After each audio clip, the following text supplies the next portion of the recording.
मैं 8-10 दिन तक कोई भी वीडियो अपलोड नहीं कर पाऊँगी, क्योंकि जो मेरी सासू माँ थी वो एक्सपायर हो गई है। तो मैं अपने होम टाउन आई हुई हूँ। मैं आप लोगों से आशा करती हूँ आप सब लोग उनकी आत्मा के लिए अवश्य दुआएं करना, उनकी आत्मा को शांति मिले। कहने को तो वो मेरी सासू माँ थी, लेकिन बहुत प्यार था हम सास बहू में। मैं छोटी छोटी बातों के लिए उनसे कह लेती थी। बहुत सीधी सादी थी वो। काफ़ी समय हम एक दूसरे के साथ रहे। ज़्यादा तो नहीं रह पाए, लेकिन जितने समय भी मैं उनके साथ रही वो मुझसे हमेशा खुश रहती थी। और मैंने कभी भी उन्हें ऐसे नहीं समझा कि मतलब ये मेरी माँ नहीं है। मैंने हमेशा उन्हें अपनी माँ के रूप में ही देखा। अब वो इस दुनिया में नहीं है, अब वो चली गई हैं, हम लोगों के बीच में नहीं है, तो वो हमें पल पल याद आ रही है। उनकी बातें, उनका हमारे साथ में बिताया हुआ वो हर एक पल मैं बहुत मिस कर रही हूँ। कल ही उनका गांव में अंतिम संस्कार हुआ है। मतलब ऐसा लगा कि जैसे हमारे सर से कोई एक हाथ चला गया जो हमारे सर पे रखा हुआ था।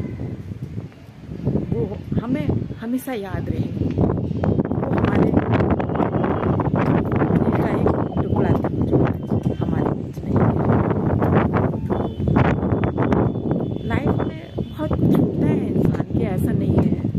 बहुत कुछ मिस करना पड़ता है इंसान को। हम उन्हें भी लाइफ टाइम मिस करेंगे।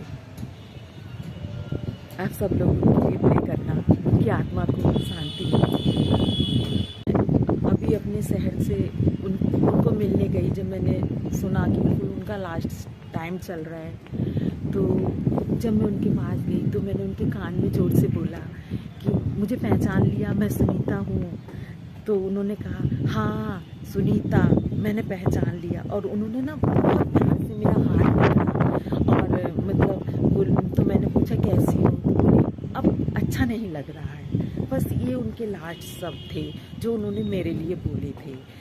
उसके बाद में उन्होंने कुछ नहीं बोला। एक रात वो जी थी, दूसरे दिन वो खत्म हो गई, लेकिन वो अपने मुझसे कुछ भी नहीं बोला। वो बात मुझे अभी भी याद आ रही है, जैसे कि मतलब वो मुझसे कुछ बात करना चाह रही थी। बस वो उनके लास्ट शब्द थे जो उन्होंने मेरे लिए बोले थे। तो मतलब वो मुझे बहुत मानती भी थी कि मेरी एक बहू है जो मेरी सब बातों को ध्यान से सुनती है, जो मतलब मैं जो कह रही हूँ पूरा कर देती है। तो वो मुझे हमेशा याद रहेंगी। मैं उन्हें कभी नहीं भूल पाऊँगी। आई मिस यू सासू, आई मिस यू। जीवन में चाहे कोई भी इंसान चला जाए, पर इंसान को सब्र रखना पड़ता है। हमेशा समय एक जैसा नहीं रहता, ये सब कुछ आता जाता रहता है। पर उन लोगों की कमी कोई पूरी नहीं कर सकता जो हमारे अपने होते हैं, हमारे खास होते हैं। उन्हें हम हमेशा मिस करते हैं। उनकी जगह कोई नहीं ले सकता। उनकी एक अलग जगह होती है जो कभी हम अकेले बैठे होते हैं तो वो हमें पल पल याद आती है। ऐसी ही मेरी सासू माँ भी मुझे हमेशा याद आएंगी। उनके साथ बिताए हुए वो पल मैं कभी नहीं भूल पाऊँगी। सास होने के नाते मेरी सासू माँ बहुत अच्छी थी। गांव में थी वो, एकदम सीधी सादी थी। मतलब कुछ ऐसा नहीं था, लेकिन जब भी वो कभी हमारे पास आती थी रहने के लिए, प्यार से रहती थी वो। अपनी बहुओं में मिल के रहने वाली सासू में से थी वो हमें हमेशा याद रहेगी। लेकिन वो जब भी मेरे पास रहती थी, हम लोग साथ रहते थे, तो वो मतलब हमेशा एक कहती थी कि मेरा नाम सुनीता है, कि मेरी सुनीता बहू मुझे बहुत हर चीज़ का ध्यान रखती है, बहुत ख्याल रखती है मेरा। मैं जो उससे कहती हूँ वो मुझे बना के खिलाती है। वो उनकी ना इतनी छोटी छोटी बातों को भी नोटिस करती थी कि वो मुझसे अगर झूठ भी कह देंगी मुझे ये खाने का मन कर रहा है ना, तो मैं उनके लिए वो चीज़ ज़रूर बना के देती थी। क्योंकि मुझे पता लगता है ना कि मतलब बूढ़े इंसान का मतलब केयर कैसे की जाती है, कैसे उनको खुश रखा जाता है, कैसे उनके साथ बातें की जाती है। क्योंकि ये कि जब ओल्ड एज में इंसान होता है तो उसे सबसे ज़्यादा ना एक साथ की ज़रूरत होती है। कोई मतलब दो शब्द मीठे बोले हमसे, कोई हमसे प्यार से पूछ ले कैसी हो, क्या चाहिए तुम्हें, यही तो चाहिए होता है इस एज में आके। वो सब कुछ उन्हें मुझसे मिलता था।